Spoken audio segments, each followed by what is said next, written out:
Bonjour, dans une précédente vidéo, je vous ai montré comment on numérisait en noir et blanc, et puis une autre où je vous montrais comment on numérisait en couleur.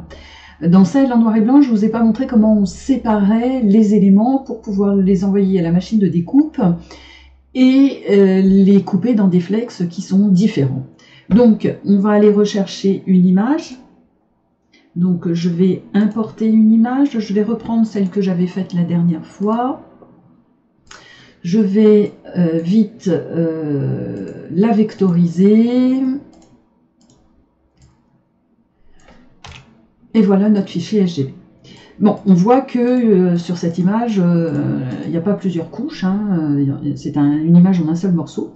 Donc du coup, maintenant, on va séparer tous les morceaux pour pouvoir les couper dans des flex qui sont différents.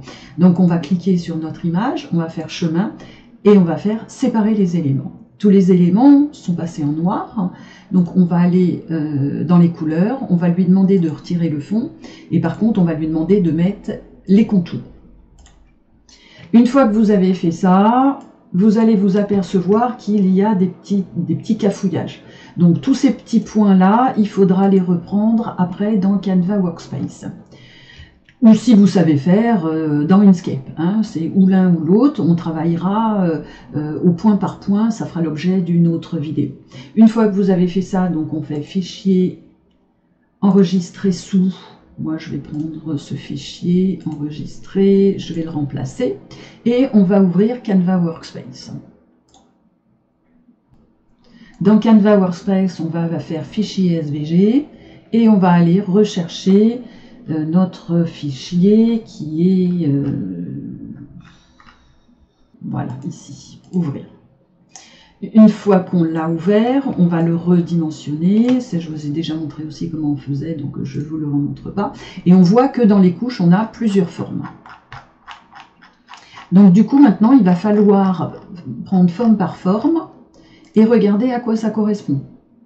Donc on va cliquer sur celle-ci. Ah, on s'aperçoit que c'est le chausson. Donc on va mettre la couleur. Et c'est là que je vous disais... Après, il va falloir retirer un petit peu tout ce cafouillage-là en faisant point par point. Mais voilà, ça nous a bien séparé toutes nos formes.